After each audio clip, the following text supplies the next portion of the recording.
جتنے عرش سے زمین تک، یہ خواب بیان کیا حضرت حسن رضی اللہ تعالیٰ عنہ۔ لوگوں نے کچھ کہا حضرت علی سے یہ آپ کے صاحبزادے کیا خواب بیان کر رہے ہیں، اس لیے کہ حضرت علی کی فوج میں وہ شامل تھے وہ لوگ کہ جنہوں نے حضرت عثمان کے خون سے اپنے ہاتھ رنگین کیے تھے۔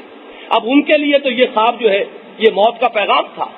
انہوں نے حضرت علی کے پاس جا کر شکایت کی کہ یہ آپ کے صاحبزادے حضرت حسن کیا خواب بیان کر رہے ہیں۔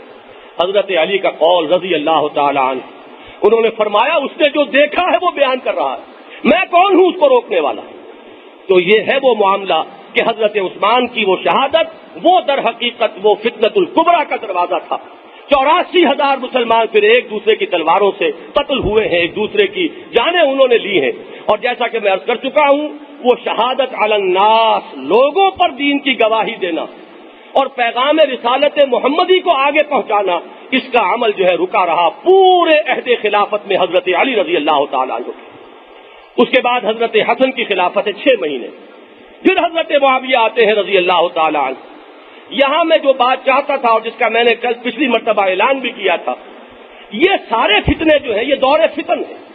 حضرت عثمان کی خلافت سے یہ معاملہ شروع ہوا ان کے قتل شہادت سے، اور حضرت حسین کی شہادت کربلا میں جو ہوئی، یہ گویا کہ ایک دور ہے جس کا آغاز شہادت عثمان اور جس کا ایک وقت تک، اس لیے کہ حضرت معاویہ رضی اللہ تعالیٰ عنہ کا عہد خلافت جو ہے وہ بہت ہی امن و امان کا رہا ہے، تقریباً 20 سال۔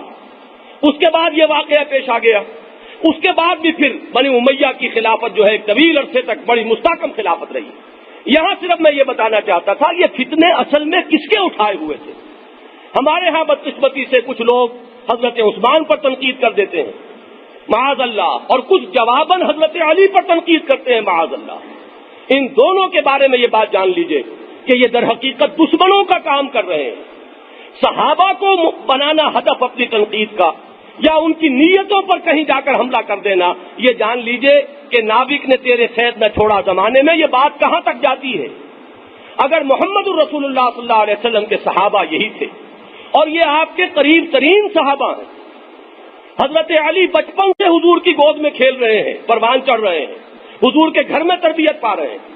حضرت عثمان کے عقد میں حضور کی 2 بیٹیاں آئی ہیں، اور حضور فرماتے ہیں کہ اگر میرے اور بیٹیاں بھی ہوتی تو میں عثمان کے عقد میں دے دیتا۔ یکے بعد دیگرے 2 جو ہیں حضور کی بنات مطہرات وہ حضرت عثمان کے عقد میں آئیں اور فوت ہو گئے۔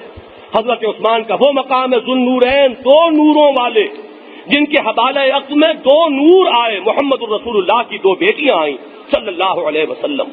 اب اگر ان کی نیتوں پر حملہ کریں گے، حضرت معاویہ جن کو حضور ایمان لانے کے بعد کاتب وحی بنا رہے ہیں، وحی کی کتابت سے بڑا ذمہ داری کا منصب اور کوئی نہیں ہے، وہ حضرت معاویہ رضی اللہ تعالیٰ عنہ جن کی ہمشیرہ ام حبیبہ وہ حضور کے حوالہ عقد میں ہے۔ اور یہ کون ہے؟ یہ کوئی فتح مکہ کے بعد ایمان لانے والی خاتون نہیں ہے، بالکل ابتدا میں ابو سفیان کی بیٹی ایمان لائی ہے، اور ہجرت حبشہ کرنے والے جو لوگ ہیں ان میں شامل ہیں۔ وہاں حضرت نجاشی نے حضور کی طرف سے وکیل ہو کر جو نکاح ہوا ہے حضور کے ساتھ وہ وہیں ہوا ہے حبشہ میں، وہ ام حبیبہ ہے رضی اللہ تعالیٰ عنہ، ازواج مطہرات میں سے۔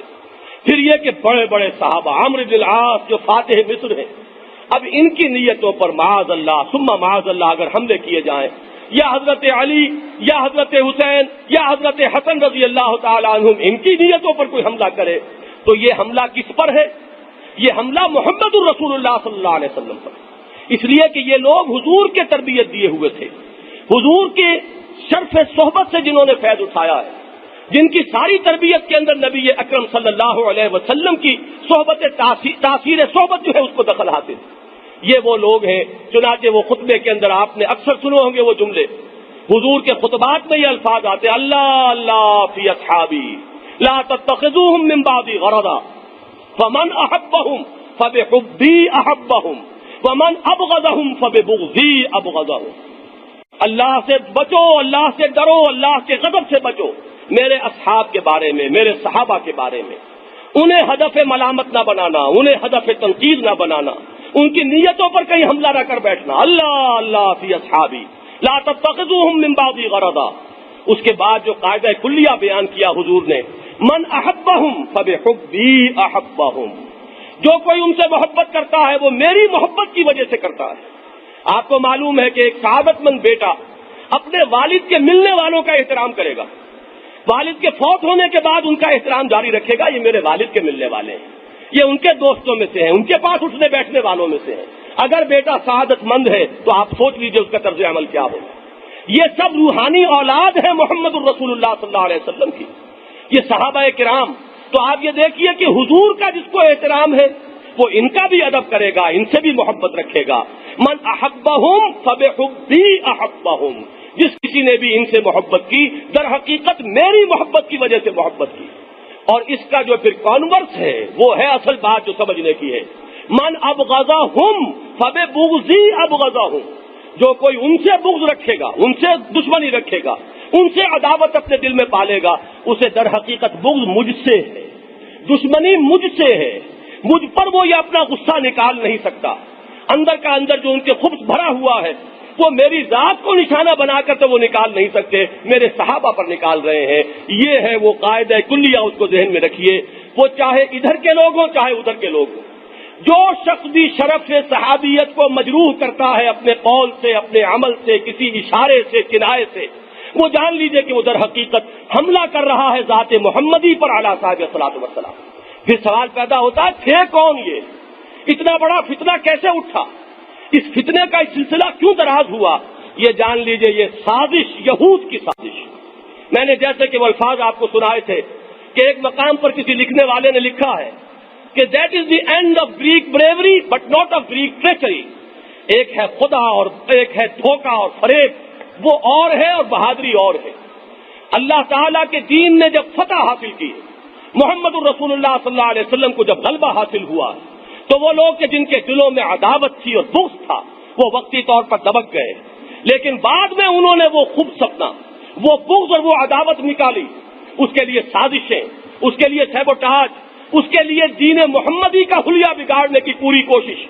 یہ سارا در حقیقت فتنہ یہود ہے۔ لیکن اس سے پہلے کہ میں آپ کو بتاؤں کہ یہ یہود کا فتنہ کس طرح ہم پر حملہ آور ہوا ہے، کس کس پہلوؤں سے اس نے ہمارے اوپر حملے کیے ہیں، میں یہ چاہتا ہوں کہ تاریخ کی ایک مثال پہلے آپ کے سامنے رکھوں، مبادا کسی کو یہ خیال ہو کہ کیا اتنا بڑا فتنہ یہودیوں کا اٹھایا ہوا ہے۔ یہ 84,000 مسلمان جو قتل ہو گئے، یہ صرف ایک یہودی کی سازش ہے، ایک یہودی کی سازش، اور اتنی نتیجہ خیز کہ اس سے اتنے بڑے بڑے فتنے عالم اسلام میں پیدا ہو گئے۔ اور یہ 84,000 تو وہ 4.5 سال کے دوران ہوا ہے۔ اس کے بعد اس فتنے نے، اس کے جو برگ و بار ہماری پوری تاریخ کے دوران آئے ہیں، آپ اگر حملہ دیکھیں گے ہلاکو کا اور فال آف بغداد کا مطالعہ کریں گے، وہاں بھی آپ کو اس فتنے کے برگ و بار نظر آ جائیں گے۔ یہ ترکش مارا خدنگ آخری، یہ ٹیپو سلطان جو تھا شیر ہند، کہ جو واقعہ یہ ہے کہ اگر اس کا وہ چراغ زندگی کا اس وقت گل نہ ہو گیا ہوتا تو بر صغیر کی تاریخ کا دھارا بالکل اس کا رخ بدل چکا ہوتا، جس کے پہنچے ہوئے تھے نمائندے جو دربار خلافت میں، اور وہاں سے وہ معاملات طے ہو رہے تھے۔ لیکن یہ کہ عین وقت پر کس نے سازش کی، یہ سارے وہی آپ کا تانا بانا پوری اسلامی تاریخ میں نظر آئے گا۔ غداریوں کی داستان کے پیچھے وہی فتنہ نظر آئے گا۔ اس فتنے کو اچھی طرح پہچانیے، لیکن مبادا کسی کو یہ خیال ہو کہ یہ ایک شخص کے ذہن کے اندر اتنی بڑی بات کیسے آ سکتی ہے، تو میں اس کی مثال پہلے آپ کو دے دوں، اور اسی کا میں نے اعلان کیا تھا۔ حضرت مسیح علیہ السلام کے بارے میں ہمارا ایمان کیا ہے، ذرا ذہن میں لائیے۔ اللہ کے رسول جلیل القدر پیغمبر، وہ وہی تعلیم لے کر آئے جو تمام رسولوں کی تعلیم تھی۔ ان کی تعلیم رسولوں کی تعلیم سے کہیں جدا نہیں تھی۔ نعوذ باللہ ثم نعوذ باللہ، تثلیث کے بارے میں ہم ایک لہجے کے لیے یہ گمان نہیں کر سکتے کہ حضرت مسیح علیہ السلام کی طرف بھی اس کی کوئی نسبت ہے اس عقیدے کی، معاذ اللہ ثم معاذ اللہ۔ توحید کامل کی دعوت دینے کے لیے تمام رسول آئے، لیکن آج آپ دنیا میں دیکھیے ان کے نام لیوا، ان کو پوجنے والے، لیکن یہ کہ وہ سب کے سب بدترین شرک میں مبتلا ہو چکے۔ توحید جو ہے بالکل ختم، اور اس کی جگہ تثلیث، وہ کہیں شرک خفی کی شکل میں نہیں، شرک جلی کی صورت میں، الوہیت میں باقاعدہ اقنوم کی حیثیت سے حضرت مسیح کو شامل کر دیا گیا۔ یہ کون سا درخیز ذہن تھا جس نے حضرت مسیح کے دین کی تعلیمات بالکل ختم کر کے رکھ دی، کہ آج جو ہے ڈھونڈیے، وہ جو کہا کسی نے کہ ڈھونڈ اب ان کو چراغ رخ زیبا لے کر، تو ذرا تلاش تو کیجئے، دنیا میں آپ کو کہیں نظر نہیں آئے گا کہ حضرت مسیح علیہ السلام کی جو اصل تعلیمات تھیں وہاں کہیں ان کا کوئی سراغ آپ کو مل جائے، ان کے نام لیواؤں میں کوئی ایک فرقہ ہی ایسا مل جائے کہ جو حضرت مسیح کی اصل تعلیمات پر ابھی تک کھڑا ہوا ہو۔ دور نبوی تک پھر بھی کچھ لوگ موجود تھے جن کی تعریف قرآن نے کی ہے، وہ قسیسین اور رہبان تھے، ان میں موحدین بھی تھے، لیکن یہ کہ 1400 سال اور بیت گئے۔ اس وقت تک تو یوں سمجھئے کہ ابھی 6 صدیاں بیتی تھی۔ حضور کی جو ولادت ہے وہ 571 عیسوی کی ہے، تو ابھی 6 صدیاں پوری نہیں بیتی تھی کہ وہ جو آفتاب ہدایت ہے محمد الرسول اللہ صلی اللہ علیہ وسلم کا وہ طلوع ہو گیا۔ تو 600 سال میں بگاڑ اتنا آ چکا تھا، تو اب اس کے بعد 1400 اور ایڈ کیجئے، اب تو 2000 برس ہونے کو آ رہے ہیں۔ نتیجہ یہ ہے کہ آج آپ کو پورے کرۂ ارضی پر حضرت مسیح علیہ السلام کی جو اصل تعلیمات تھی ان کا کہیں سراغ نہیں ملے گا۔ وہ ملے گا تو صرف قرآن مجید میں ملے گا، مسیح کے نام لیواؤں میں نہیں ملے گا۔ یہ سازش کیا تھی؟ ایک شخص جس کو پال کے نام سے دنیا جانتی ہے، میں نے ایک شخص کا بار بار یہاں تذکرہ کیا ہے جس نے وہ کتاب لکھی ہے دی 100، اس میں حضور کو وہ نمبر 1 پر لایا ہے تمام مشاہیر عالم میں۔ میں حیران ہوتا ہوں، اللہ تعالیٰ، میں نے پچھلی مرتبہ بھی آپ سے یہ عرض کیا تھا، اللہ تعالیٰ سے دعا کیجئے کہ اللہ تعالیٰ ان سچی باتوں کے کہنے کے طفیل اس شخص کو اسلام کی ہدایت دے دے۔ مسٹر ہارٹ، اس نے یہ لکھی ہے بات، بالکل صحیح بات، کہ حضرت مسیح علیہ السلام کی زندگی تک عیسائیت کی حیثیت یہودیت کی ایک جماعت یا یہودیت کے ایک فرقے کے سوا کچھ نہیں تھی۔ یہ وہی ایک سلسلہ ہے، سلسلہ بنی اسرائیل انبیاء کا۔ اس نے یہ بات لکھی ہے اور درست لکھی ہے کہ موجودہ مسیحیت جو ہے وہ ساری کی ساری ایجاد ہے سینٹ پال کی، اگرچہ اس نے تو لفظ سینٹ کی استعمال کیا ہے، لیکن یہ کہ یہ تسلیم کر رہا ہے کہ یہ ایجاد ہے سینٹ پال کی، ورنہ حضرت مسیح علیہ السلام کی طرف اس کی نسبت بالکل درست نہیں۔ اب ذرا 4 باتیں گن کر آپ یہ سمجھ لیجئے کہ کن کن پہلوؤں سے حضرت مسیح علیہ السلام کی اصل تعلیمات کو ختم کر کے اور اس کی جگہ بالکل نئے عقائد جو شامل کیے گئے۔ سب سے پہلی چیز ہمارے دین کی جڑ اور بنیاد وہ توحید، لیکن آپ کو معلوم ہے کہ حضرت مسیح علیہ السلام کی تعلیمات کو جس طرح مسخ کیا گیا، ان میں وہی توحید ہے کہ جس نے تثلیث کی شکل اختیار کی۔ اور آج بھی جو اناجیل اربعہ موجود ہیں ہمارے پاس، ان کے اندر الحمدللہ ثم الحمدللہ اس تثلیث کا کہیں کوئی نشان موجود نہیں۔ یہ سارے عقیدے بعد میں گھڑے گئے، لیکن یہ کہ تاریخ جو ہے اس بات کی گواہی دے رہی ہے، کامیابی جو ہے وہ اس کی ایک بڑی نمایاں مثال ہے کہ وہ اصل دین جو ہے وہ کتاب میں لکھے ہوئے ہونے کے باوجود دنیا میں اس کا نام و نشان نہیں، اور توحید کی جگہ تثلیث۔ عقیدہ آخرت ہمارے دین کی دوسری بہت اہم بنیاد، بلکہ ہمارے عمل پر تو آپ کو معلوم ہے کہ زیادہ اثر جو ہوتا ہے وہ عقیدہ آخرت کا۔ وہ اکاؤنٹیبلٹی کا لفظ وہ آپ کے ہاں بہت چلا ہے بہت عرصے تک، اس کو ذرا ذہن میں تازہ کیجئے۔ یہ آخرت کی اکاؤنٹیبلٹی کا احساس اگر ہوگا تبھی انسان کا کردار درست ہوگا، ورنہ یہ ہے کہ عقیدہ توحید بھی ہو سکتا ہے کہ وہ ذات و صفات کی ایک بحث، علمی بحث بن کر رہ جائے، جب تک کہ باس پرس کا احساس نہ ہو۔ ان الی ربک الرجعا، اپنے رب کی طرف لوٹ کر جانا ہوگا، محاسبہ ہوگا۔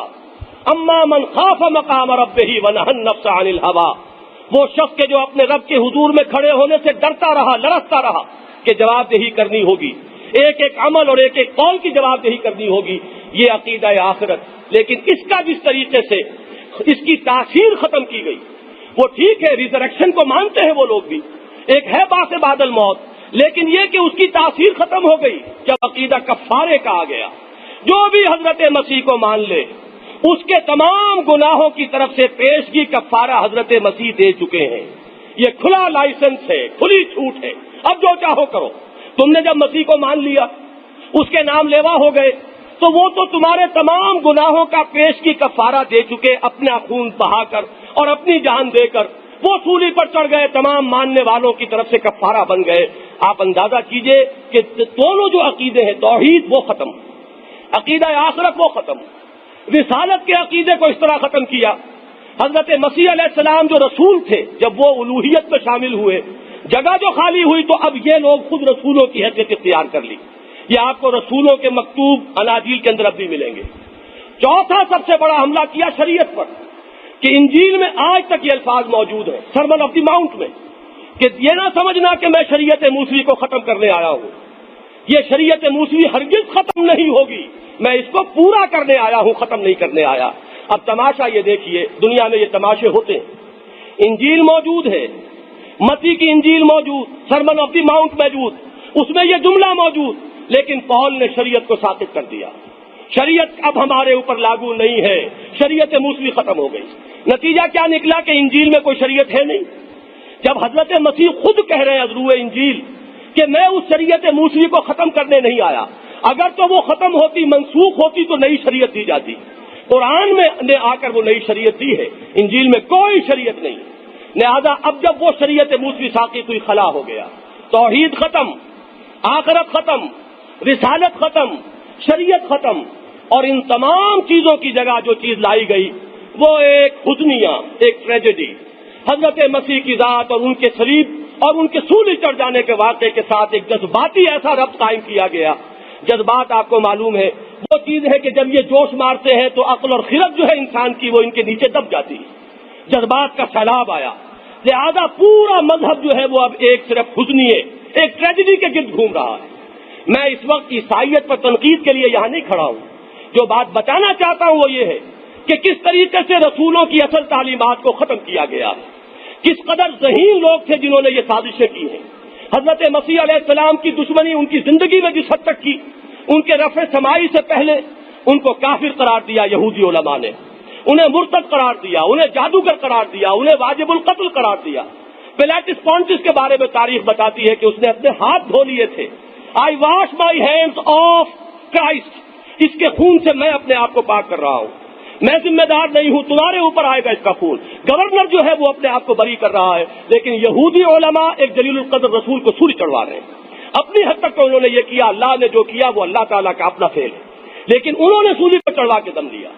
یہ ہے وہ تاریخ جو ہمارے سامنے ہے، یہی فتنہ اسلام پر حملہ آور ہوا ہے، اسی نے اسلام کی تعلیمات کو بگاڑا ہے۔ اب یہ میں انشاءاللہ تعالیٰ اگلے جمعے میں کچھ عرض کروں گا کہ کس کس حیثیت سے، یہی اس کی پوری داستان اپنے ذہن میں رکھیے کہ یہ پہلی مرتبہ نہیں ہوا۔ دین محمدی علیہ صاحب الصلاۃ والسلام کا معاملہ ایک پہلو سے مختلف ہے، اور وہ یہ کہ حضور آخری رسول ہیں، یہ دین آخری دین ہے، اور یہ کتاب آخری کتاب ہے قرآن مجید۔ یہ تو ممکن نہیں تھا کہ اس کی اصل تعلیمات کو بالکل ختم کر دیا جاتا، یہ ممکن نہیں تھا، اس لیے کہ یہ آخری رسالت کا تقاضا ہے کہ اس کی حفاظت ہو۔ یہی وجہ ہے کہ اللہ تعالیٰ نے ذمہ لیا قرآن مجید کی حفاظت کا، انا نحن نزلنا الذکر وانا لہ لحافظون، ہم نے یہ ذکر نازل کیا اور ہم اس کے محافظ، اس حفاظت کا ذمہ اللہ نے لیا۔ حضور کی سیرت مطہرہ کی بھی ایک حفاظت ہے جو اللہ تعالیٰ خصوصی طور پر فرما رہے ہیں۔ لہذا یہ تو نتیجہ نہیں نکل سکا یہودی سازش جب اسلام میں آئی ہے کہ اسلام کی اصل تعلیمات بالکل ختم ہو جاتی، لیکن واقعہ یہ ہے کہ زخم ایسے کاری لگائے ہیں، حضرت عثمان کی شہادت سے بڑا اور کون سا زخم ہوگا؟ اس کے بعد آپس کی جنگیں، جنگ جمل، جنگ صفین، جنگ نہروان، 84,000 مسلمانوں کا خون کوئی معمولی بات نہیں۔ پھر حادثہ کربلا ہے، اور پھر جیسا کہ میں نے عرض کیا تاریخ کے اندر جا بجا آپ کو اس سازش کے شاخسانے نظر آئیں گے، اسی کے برگ و بار ہیں، اسی کی صدائے بازگشت ہے جو بار بار سننے میں آ رہی ہے۔ یہ یہودی سازش کو پہچانیے۔ ہم بدقسمتی سے آپس میں دست و گریبان ہیں، وہ ان پر تنقید کر رہے ہیں، وہ ان پر تنقید کر رہے ہیں۔ کسی نے حضرت عثمان کو متہم کر دیا ہے، کوئی حضرت علی پر الزام لگا رہا ہے، معاذ اللہ۔ یہ در حقیقت ہم سب کے سب ان کے اعلی کار بن رہے ہیں، اس فتنے کے ہاتھ مضبوط کر رہے ہیں۔ اس فتنے کو پہچاننا جو ہے وہ ضروری ہے۔ انشاءاللہ تعالی اس پر آئندہ جمعے میں گفتگو ہوگی۔ بارک اللہ لی ولکم فی القرآن العظیم ونفعنی وإیاکم بالآیات والذکر الحکیم، انہ تعالی جواد کریم ملک بر الرؤوف الرحیم۔